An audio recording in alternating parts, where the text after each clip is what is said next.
one said that the path is going to be easy. And it's not. We know life is rough, and we know there will be pain, and whether that pain is at the hands of an enemy or at the hands of nature or time or disease, there will be pain. It's an urge. Truth be told, every champion has felt it. Every president has felt it. Every king has felt it. Every lion has felt it. Every winner has felt it. Every soldier has felt it. Every victorious person has felt it. The urge to quit. Often when people are embittered and resentful and feel like they're victims, it's because really awful things have happened to them. Now, not always, but often. And so then the question is, well, if you're in a situation and something really awful is happened to you or has happened to you, then, well, why shouldn't you feel like a victim? And is there a better alternative? Thousands have come before you and they did just fine. So quit your complaining. And it's not because you have nothing to complain about. That's not the case. It's that that's not the right approach. The fact is, and this is such an optimistic fact, as well as a judgment in some sense, the fact is that if someone else can do it, so can you. And that's something, right? If you're reading about the great heroes in history, people who are in these terrible situations, and you see someone rise to the occasion, and then you can say, well, that was a person who did that, and I'm a person, and so maybe I have that capacity too, even though I don't know how to approach it. Don't allow that inner doubt in you to tell you why you're not good enough. You ignore that inner voice and all of the external voices. Don't judge the possibilities for what you can do based upon the circumstances, because the circumstances won't determine who you are. Doesn't matter how many mistakes you've made. Doesn't matter how much money you've lost. In fact, I see it only as an investment. What you learn from life.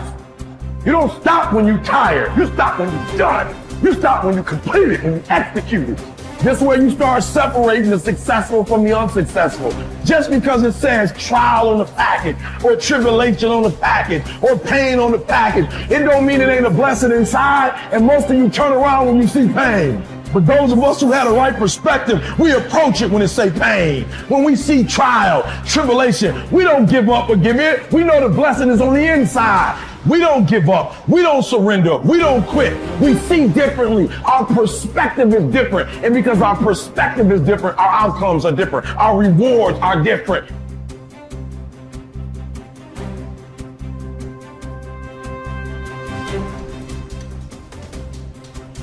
If you haven't learned something from periods of suffering, if you haven't wrung the juices of your own pain and drank them, for your own nourishment, you have wasted your experience and missed the chance to expand the capacity for being stronger the next time.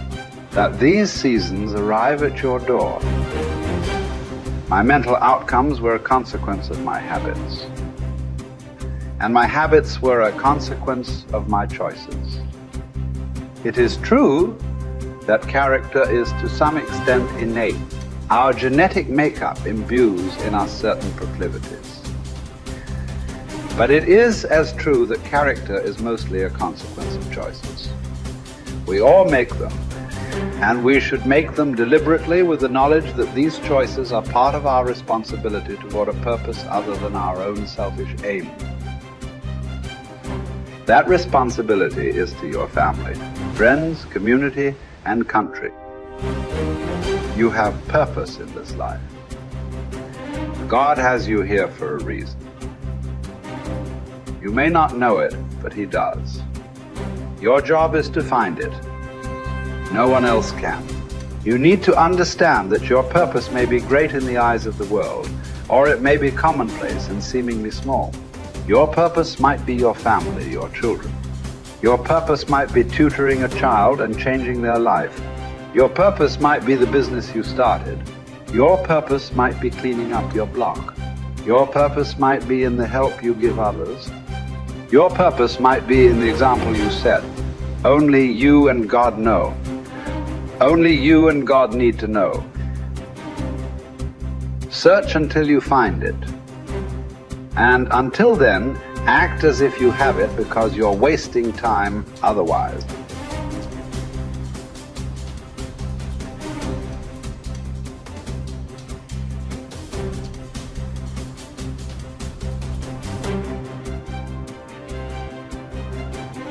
There's something in you that wouldn't allow you to stop. Dr. Howard Thurman, he said there's something in each and every one of you that waits and listens to the voice of the genuine in yourself. It will be perhaps the only guide you will ever have.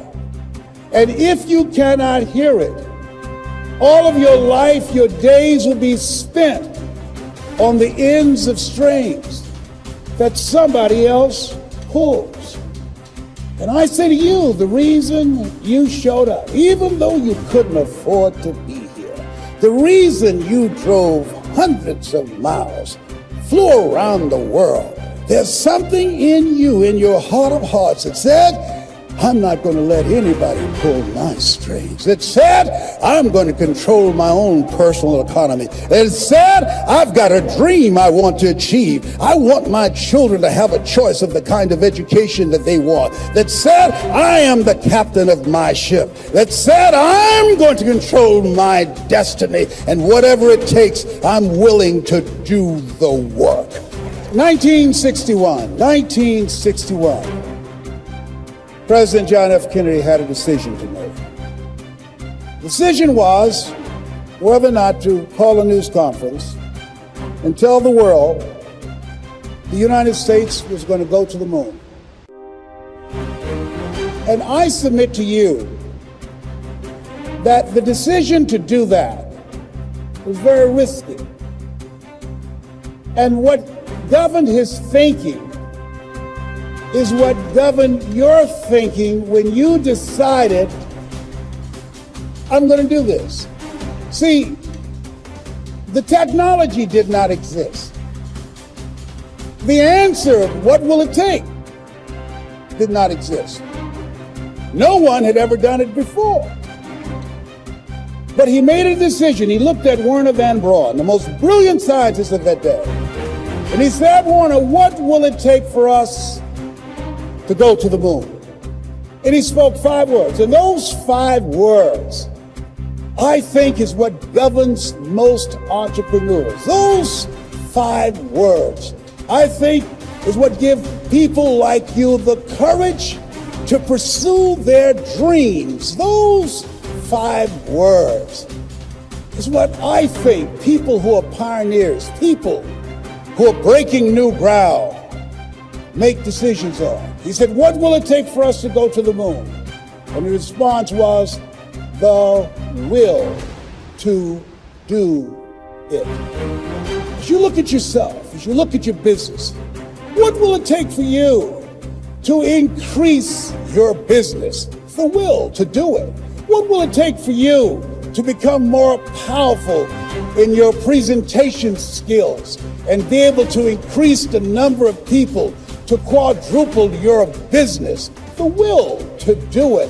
What will it take for you when others are quitting because of the rejections, when others are stopping because they just become so discouraged and they have creditors breathing down their neck and they have family members and friends telling them they're fool? What is it that will allow you to have the mental resiliency to keep on keeping on, to keep your commitment to your commitment? The will to do it. Every time I say it and ask you a question, I want you to say the will to do it. What will it take for you to build your business? What will it take for you to increase your recruiting?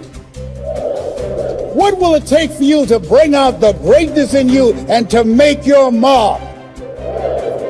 What will it take for you to become a high achiever and to bring out the billionaire in you? Shake someone's hand on your right and left and say, I've got the will. I've got the will.